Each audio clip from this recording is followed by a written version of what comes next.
విద్యార్థి లోకానికి మీ English as Reddy నమస్కారం. ఫ్రెండ్స్, ఇది AS Reddy's spoken English Ameerpet branch Hyderabad. ఇది ఒక లైవ్ క్లాస్. మనం ఇప్పుడు ఈ క్లాస్ లో ఏ టాపిక్ నేర్చుకుంటున్నాం అంటే యూజ్ టు అనే స్ట్రక్చర్ ని ఎప్పుడు వాడాలి, ఎలా వాడాలో నేర్చుకుంటున్నాం. Used to. పిల్లలు టాపిక్ పేరేంటి బేటా? మీరు స్క్రీన్ పైన కూడా చూస్తున్నారు కదా, ఎడిటర్ బిగ్ సైజ్ లో మీకు యూజ్ టు అనే టాపిక్ పేరు కూడా ఇచ్చారు కదా, యూజ్డ్ టు. మరి ఈ టాపిక్ ని ఎప్పుడు వాడాలి బేటా అంటే గతంలో ఉండే అలవాట్లను తెలియజేటకు. యూజ్ టు అనే టాపిక్ ని ఎప్పుడు వాడాలంటే ఒకప్పుడు ఉండే అలవాటు నాకు ఇప్పుడు లేదు అని చెప్పేటప్పుడు.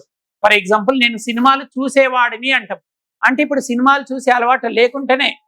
యూజ్ టు అనే టాపిక్ ని ఎప్పుడు వాడాలంటే గతంలో ఉండే అలవాట్లను తెలియజేయటకు. గతంలోని అలవాట్లను తెలియజేయటకు ఇంగ్లీష్ లో ఏ టాపిక్ వాడాలి బేటా? యూజ్ టు అనే టాపిక్ ని ఎప్పుడు వాడాలి? గతంలో ఉండే అలవాట్లను తెలియజేటకు. గతంలో ఉండే అలవాటు ఇప్పుడు ఉండొద్దు అనమాట. ఏ టాపిక్ వాడాలి ఇటువంటి సందర్భంలో? ఎప్పుడు వాడాలి? గతంలో ఉండే అలవాట్లను తెలియజేటకు. నేను సినిమాలు చూసేవాడిని, ఆమె అబద్ధాలు చెప్పేది, వారు ముంబైలో నివసించేవారు, అతడు రోజు చెస్ ఆడేవాడు అంటే ఇప్పుడు ఆడట్లేదు అనమాట. నేను డైరీ రాసేవాడిని అంటాం, అంటే ఇప్పుడు డైరీ రాయట్లేదు అనమాట. ఇలా ఒకప్పుడు ఉండే అలవాటు ఇప్పుడు లేదు అని చెప్పే సందర్భంలో మనం ఈ టాపిక్ ని వాడుతుంటాం. మరి సూత్రం చూడండి. ఫస్ట్ సబ్జెక్ట్ తీసుకోవాలి, వెంటనే subject plus used to plus V1 plus extra words. ఇది ఈ టాపిక్ యొక్క సూత్రం. మళ్ళీ వినండి బేటా. ఫస్ట్ సబ్జెక్ట్ తీసుకోవాలి. స్క్రీన్ పైన కూడా చూస్తున్నారు కదా, యూట్యూబ్ లో ఎవరైతే చూస్తున్నారో. ఇది లైవ్ క్లాస్, మీకోసం సబ్ టైటిల్స్ కూడా అక్కడ ఎడిటర్ అందంగా టైప్ చేసి పెట్టారు చూడండి. సూత్రం టాపిక్ పేరు వచ్చేసి యూజ్ టు. సూత్రం subject plus used to plus V1 plus extra words, లేదా ఆబ్జెక్ట్ అనుకోవచ్చు అక్కడ. పిల్లలు మీరు ఆబ్జెక్ట్ అని చెప్పండి. ఫస్ట్ ఏంటి బేటా? Subject plus used to plus V1 plus object అని చెప్పొచ్చు, లేదా ఎక్స్ట్రా వర్డ్స్. ఇది సూత్రం అనమాట. అంటే ఈ టాపిక్ లో కోటి వాక్యాలు రాసినా సరే వర్బ్ మొదటి రూపంలో ఉండాలి. యూజ్ టు ప్లస్ V1 అనండి.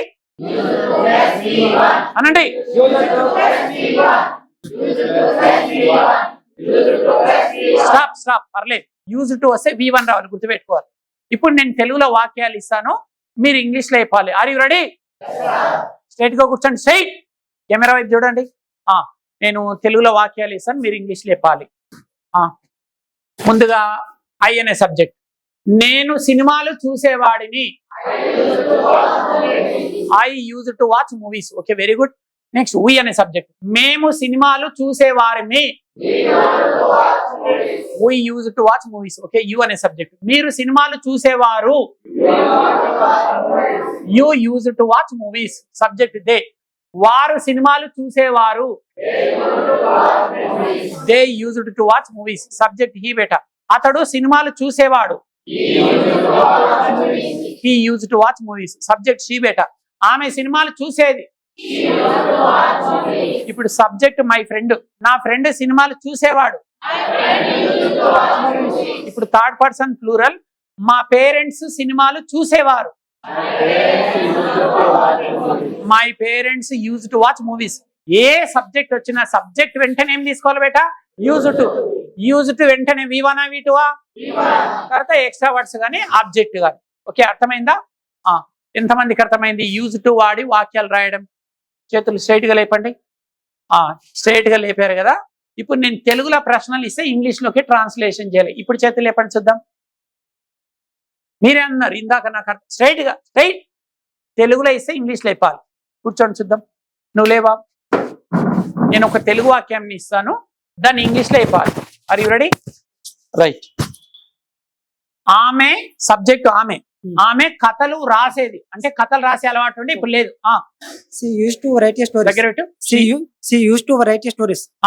స్టోరీస్ అనేది ప్లూరల్ నౌన్ ముందు ఏ రాదు, ఆర్టికల్. స్టోరీస్ అనాలి. ఇప్పుడు చెప్పండి. ఆమె కథలు రాసేది. She used to write stories. She used to write stories. Right answer. Clap. Next, మీరు రెడీయా? వారు నన్ను కలిసేవారు, అంటే ఇప్పుడు కలవకుండా అయ్యారనమాట, చాలా బిజీ అయ్యారు. వారు నన్ను కలిసేవారు. చెప్పు బేటా. They used to meet మీ. మళ్ళీ చెప్పండి. They used to meet me. Right answer. Next, ఇప్పుడు నువ్వు లేవు బేటా. నేను పాటలు పాడేవాడిని. ఇప్పుడు పాటలు పాడట్లేదు అనమాట. చెప్పు, నేను పాటలు పాడేవాడిని. I used to sing a song. పాటలు ప్లూరల్ కదా, ఏ రాదు. I use to I used to Sing? sing a song. ఏ రాదు బేటా. I used to sing Sing? song. Sing songs. Sing మళ్ళీ చెప్పు. I used to sing songs. I use to sing Sing songs. songs. Right answer, claps. Next ఇక్కడ ఎవరు ready బేటా? రెడీయా? Very good. మా అమ్మ నన్ను తిట్టేది అంటే ఇప్పుడు తిట్టకుండా అయిందనమాట. ఒకప్పుడు నిన్ను తిట్టేది, ఇప్పుడు నువ్వు అసలు తిట్టే అవకాశం ఇవ్వట్లేదు కాబట్టి తిట్టకుండా అయిందనమాట. తిట్టడాన్ని స్కోల్డ్ అనాలి. అల్లరి ఎంతమంది చెప్పగలరు ఇది ఆన్సర్? మా అమ్మ నన్ను తిట్టేది చెప్పగలరా? చెక్ చేసుకోండి. ఇప్పుడు ఆ అబ్బాయి ఎలా చెప్తాడు? My mother used to scold me. My mother use to scold me. Right answer. Last ఎవరు చెప్తారు? కొత్త వాళ్ళకి ఛాన్స్ ఇద్దాం. నువ్వు లేవు తల్లి. వారు నాకు సహాయం చేసేవారు, ఇప్పుడు చేయట్లేదు, ఒకప్పుడు చేసేవారు అనమాట. వారు నాకు సహాయం చేసేవారు. ఆగండి, ఎంతమంది చెప్పగలరు? వారు నాకు సహాయము చేయగలరు. వారు నాకు సహాయము చేయగలరు. చెప్పు బేటా. They used to help me. They use to help me. Right answer. మీరు అలాగే కంటిన్యూషన్ చేయండి బాబు. పిల్లలు ఇప్పుడు మనం ఏం చేద్దామంటే ఎస్ నో క్వశ్చన్స్ అడగడం ఎలా, ఆన్సర్ చెప్పడం ఎలాగో నేర్చుకుందాం. Are you ready? సరే, ఇప్పుడు ఎస్ నో క్వశ్చన్స్. ఇప్పుడు మీరు ఆ బాబుని అడగండి. ఏమని అడగండి అంటే, మీరు సినిమాలు చూసేవారా అంటే అవును అని చెప్పండి. ఆ పిల్లలు బాగా గుర్తుపెట్టుకోండి బేటా. ఈ టాపిక్ లో ఒకటే ఒక హెల్పింగ్ వర్బ్ ఉంటుంది, అది డిడ్. ఈ టాపిక్ లో ఏ హెల్పింగ్ వర్బ్ ఉంటుంది? డిడ్ అన్నమాట. ఏ హెల్పింగ్ వర్బ్ ఉంటుంది? డిడ్ అనే హెల్పింగ్ వర్బ్ ఉంటుంది ఈ టాపిక్ లో. డిడ్. అయితే టాపిక్ యూజ్డ్ టు, కానీ ప్రశ్నించేటప్పుడు యూజ్ టు వస్తుంది. బాగా వినాలి బేటా. టాపిక్ యూజ్డ్ టు, కానీ ప్రశ్నలు యూజ్డ్ టు అనొద్దు, యూజ్ టు అనాలి. ఎందుకు? డిడ్ ఆల్రెడీ పాస్ట్ లో ఉంది. మీరు సినిమాలు చూసేవారా అంటే did you use to watch movies అనాలి, కానీ యూజ్డ్ అనొద్దు. ఆన్సర్ లో ఎస్ చెప్పేటప్పుడేమో yes I used to watch అనాలి. నో చెప్పేటప్పుడు no I did not use. బాగా గుర్తుపెట్టుకోవాలి. ప్రశ్నించేటప్పుడు యూజ్ వస్తుంది. ఆన్సర్ చెప్పేటప్పుడు నో చెప్పేటప్పుడు కూడా యూజ్ టు వస్తుంది. ఎస్ చెప్పేటప్పుడు మాత్రమే యూజ్ టు వస్తుంది. Are you ready? రైట్. మీరు సినిమాలు చూసేవారా? Did you used to watch movies? Use అన్నాడు, కరెక్ట్ కదా? Answer Yes, I used to watch movies. Yes I use to watch movies. Answer లో యూజ్ టు వచ్చింది. Claps. Very good.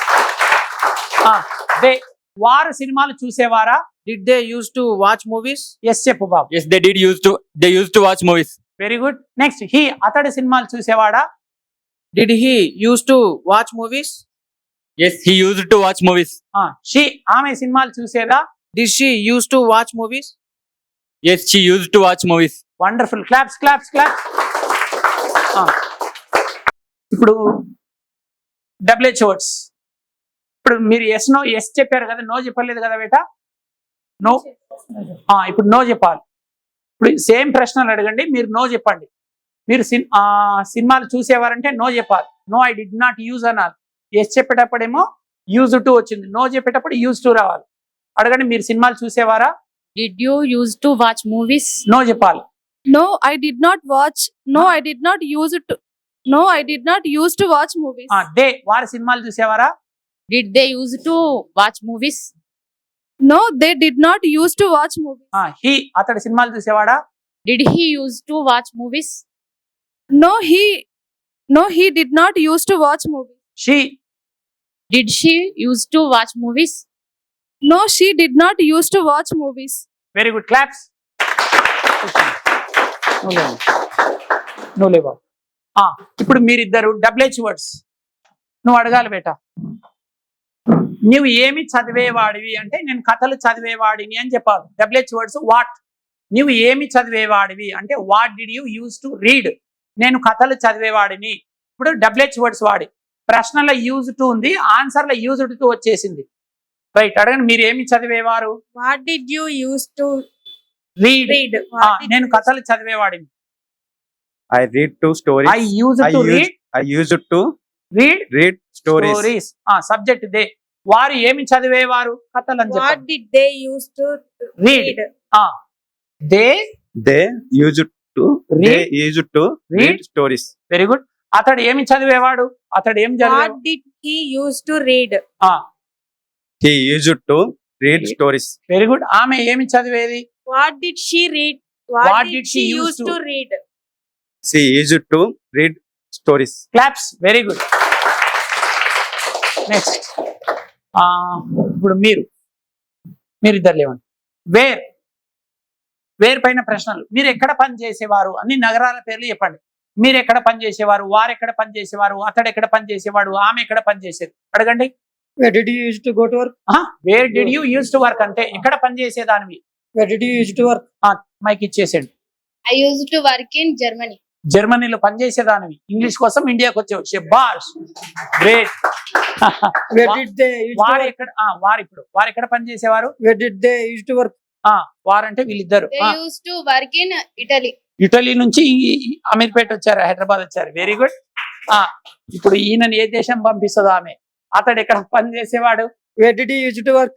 West Indies పంపిస్తావా? He used to in Singapore. He use to work. He used to work in Singapore. Singapore నుంచి వచ్చినవా? నేను ఏ ఊరో అనుకున్నా, ఏ పల్లెటూరో అనుకున్నా, కానీ నువ్వు సింగపూర్ ఊరు కాదు, సింగపూర్ నుంచి వచ్చావు. ఓకే. ఈమెని ఏ దేశం పంపిస్తావు? పంపి. ఆ ఫ్రంట్ బెంచ్ లో ఉన్న అమ్మాయిని. Where did she? Where did she used to work? She used to work in Australia. వామ్మో, ఆస్ట్రేలియా నుంచి అమీర్పేట వచ్చేసింది. Claps claps. కూర్చోండి.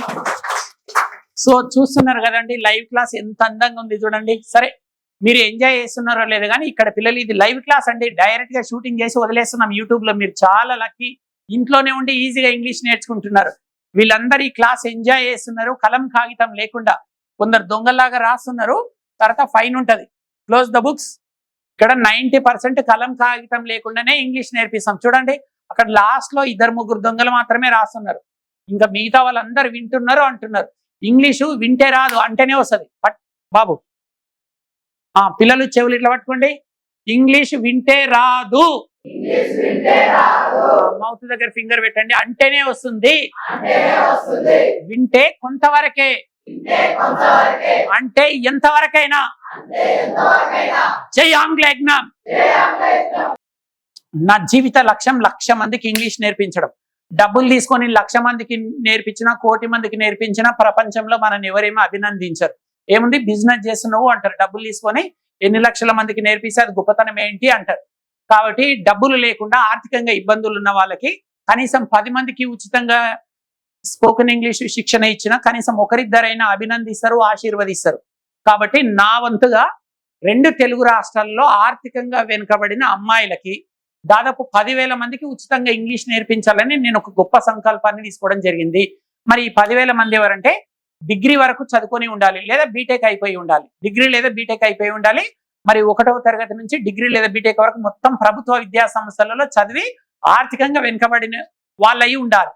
మిగతా వాళ్ళకి ఫీజులు ఉంటాయి. మిగతా వాళ్ళకి కూడా చాలా తక్కువ ఫీజులు. జస్ట్ 7,700 పే చేస్తే రోజు 7 గంటల శిక్షణ, మార్నింగ్ నుంచి ఈవినింగ్ వరకు కేవలం 20 రోజులలో ఇంగ్లీష్ నేర్చుకొని పోవచ్చు. ఇక్కడ 2 బ్రాంచెస్ ఉన్నాయి. ఒకటి అమీర్పేట హైదరాబాద్ లో ఉంటుంది, ఇంకొకటి మహబూబ్ నగర్. మీకు ఏది అనుకూలంగా ఉంటే అక్కడికి రండి. ఇక్కడ ఉండే విద్యార్థులు మీకు చప్పట్లతో స్వాగతాన్ని తెలియజేస్తున్నారు. 7 days స్పోకెన్ ఇంగ్లీష్ ఛాలెంజ్.